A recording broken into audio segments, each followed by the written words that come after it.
बढ़त से पार्टी नेताओं में खासा उत्साह है। पूर्व गृह मंत्री और गोंदिया भंडारा लोकसभा क्लस्टर प्रभारी डॉक्टर नरोत्तम मिश्रा की मीडिया से चर्चा में कहा कि महाराष्ट्र में कांग्रेस और घमंडिया गठबंधन पत्ते की तरह उड़ाता नजर आ रहा है।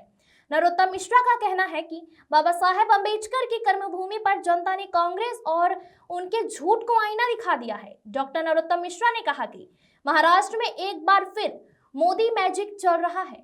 प्रधानमंत्री के नेतृत्व में जनता ने एक बार फिर विकास पर अपनी मोहर लगाई है। लग रहा है आप लंबे समय आपने महाराष्ट्र विधानसभा चुनाव में आपने सेवाएं दी, वहाँ पे आप चुनाव प्रचार में भी रहे, जो रिजल्ट आ रहा है क्या मानते हैं सर आप? लंबे समय थे और मैं बीच बीच में आपके माध्यम से बताता भी रहा कि मोदी मैजिक चलेगा, मोदी जी का विकास चलेगा।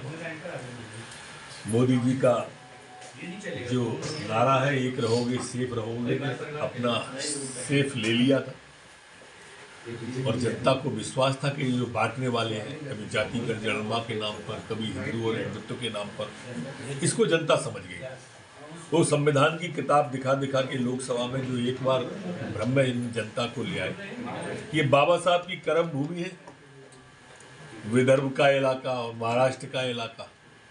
आप देखो क्या हालत कर दी है, वो ये झूठ बोला उन्होंने संविधान को लेके, तो आज ये हालत कर दी है उस स्थान की कि कांग्रेस पत्ते की तरह उड़ गई और उस महागाड़ी गठबंधन के वो ईडी गठबंधन वाले लोग, घमंडिया गठबंधन वाले लोग, सब के सब पत्ते की तरह उड़ते दिखाई दे रहे हैं महाराष्ट्र में आपको। और मोदी जी के नेतृत्व में महायुति गठबंधन पूरी 2/3 बहुमत के साथ आ गई।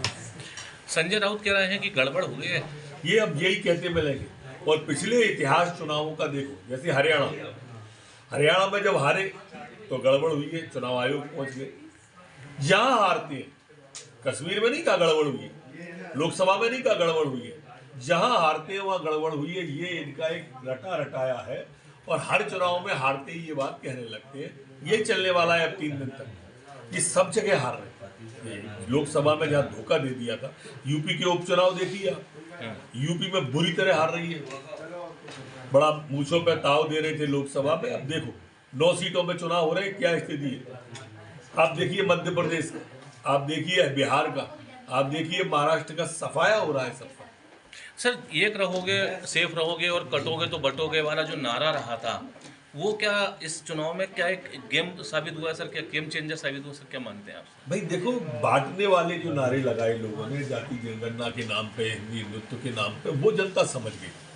और इसलिए मोदी जी ने जो नारा दिया एक रहोगे सेफ रहोगे, जनता के मन के अंदर वो उतर गया, उसने अपना शेप ले लिया। सर यदि मध्य प्रदेश की बात की जाए, विजयपुर और बुधनी उपचुनाव को लेकर जो परिणाम सामने आ रहे हैं सर, क्या लग रहा है दोनों ही सीटें जो हैं बीजेपी की झोली में जाती हुई दिखाई दे रही हैं सर? क्या, क्योंकि बुधनी में तो जो आ ही रहे थे परिणाम, पहले तो कांग्रेस के पक्ष में जा रहे थे, क्या लग रहा है सर? देखो, पहले इसलिए पक्ष में जाते दिख रहे थे कि उस इलाके में हमेशा कांग्रेस का वोट निकलता है। अब सफा हो गया, कोई दिक्कत ही नहीं है, दोनों सीटें बीजेपी जीते। ठीक है सर।